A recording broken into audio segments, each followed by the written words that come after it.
Should the Seattle Mariners trade their top prospects? Let's talk about it.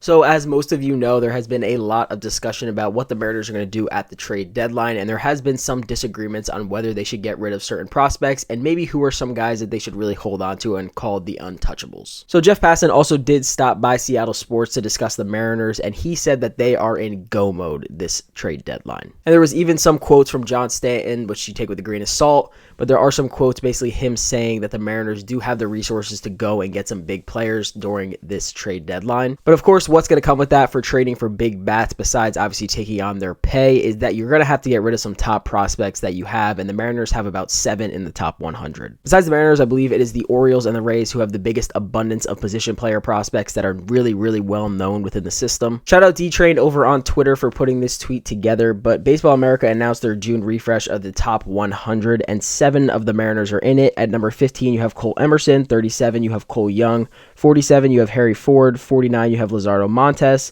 63, you have Johnny Farmelo. 83, you have Tyler Locklear. And 85, you have Logan Evans. So now, in my mind, I don't believe that there should be anyone that's untouchable, but if I had to have someone that was an untouchable, I think it would be Harry Ford, just based on, I don't know what they're going to do with Cal. I don't know if they're going to give Cal a long-term extension like the Dodgers did with Will Smith. I think they should, but with whether they do or not is not really up to us. So I do think if they really do plan on moving on from Cal, which they shouldn't, I think Harry Ford is definitely a guy they need to hold on to if that is the case. The reality of the situation is the Seattle Mariners need to go out and win now. They're in their window where they can go out and win a World Series, and right now I don't think any prospect is untouchable. But most of them are young, and you never know what they're going to pan out to be, because in this group of 7 players I just listed, there's probably going to be a solid 2 or 3 that don't even make it to the majors, or even if they do, they won't be successful at that level, and that's just reality. That's not me hating. That's not me picking out an individual one and saying he's going to suck. It's just reality of the major leagues. So if I had to give you kind of a little bit of a guess right now, I do believe at least 2 of these 7 guys will be gone at the deadline if they actually do go out and get some solid bats. And I think that's the bare minimum. I think they could go up to probably 4 of them being gone, but obviously that is based on the return that they actually get. And if you are in favor of, we shouldn't really be trading any of these prospects, the thing is you want to win now. We're not worried about the Seattle Mariners in 2028 or 2033 for that matter. We're worried about the Seattle Mariners in 2024 and what they could do to get better and go out and win a World Series. And here's also kind of a little bit of another way I think about it, at least how I want them to kind of go about these trades for them to be worth it, especially to get rid of these prospects, is say, for example, they want to go out and get Brent Rooker. So in my mind, if you went out and go get Brent Rooker, and this is all completely hypothetical, say you giving up 2 of these prospects and maybe a lower level MLB player and maybe even a lower level prospect to go out and get Brent Rooker, but the A's are willing to give away, say, Mason Miller for more to the package. And let's say in order to get Mason Miller, all they would have to do is give up 1 more of these top 100 prospects. And like I just said, in my mind, Harry Ford's kind of that untouchable based on what they want to do with Cal. But let's say they wanted Harry Ford in that deal. In my mind, we're giving away 3 top 100 prospects, a lower level prospect, and a lower level major league player for Brent Rooker and Mason Miller, who make the Mariners better today. So yes, did you just get rid of 3 of the 7 of your top prospects? Yes.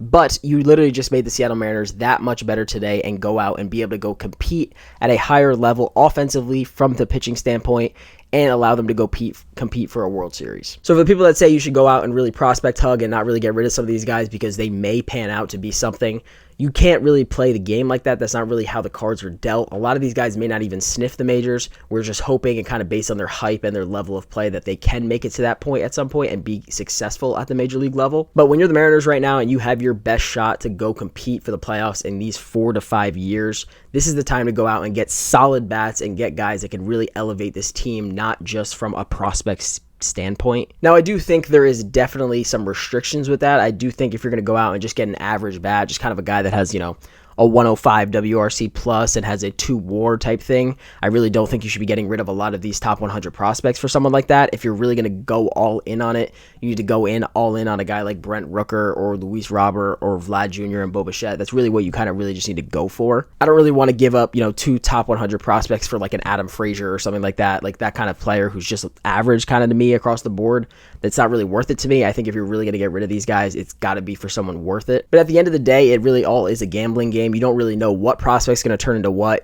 Cole Emerson could be the next, who knows? He could be the next absolute stud or he could not be. It's kind of the gamble you just play. And right now, when you're the Seattle Mariners and you have one of the top pitching in the league and you have this for the next 3 to 4 years, Now is the time to make your offense and your bullpen and that just that much better to go out and actually compete for a World Series. Not just make it to the playoffs, maybe a wild card, maybe the first round. You go out and you want to compete for a World Series, and this is the best way to do it. Like in my mind, someone like Lazaro Montes, he's one of my favorite prospects personally. I think he's going to turn out to be something really, really good. Kind of like a Yordan Alvarez type who just has that pop.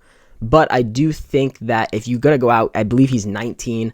Right now is the time. If he has that value, and a lot of people talk about Harry Ford and his value because Harry Ford is probably at the peak of his value right now. You go out and take that risk. If a team is willing to give you a stud bat, if they're willing to give you a Vladdy Jr., you go out and you get rid of whoever they want. Obviously, within reason, you don't want to give up, all 6 of these guys in the top 100 just for one bat. That's not what I'm saying.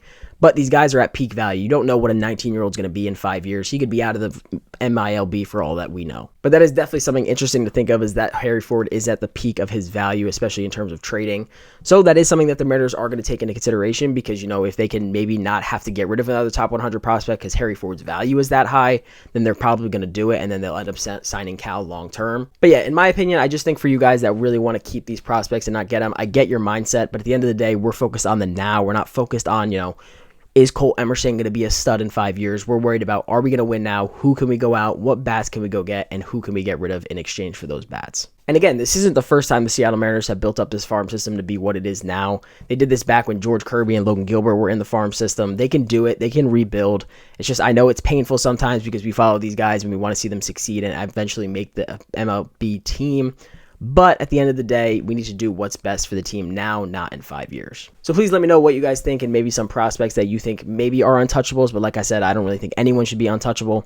But otherwise, I hope you guys did enjoy the video, and I'll see you guys in the next one. Peace out.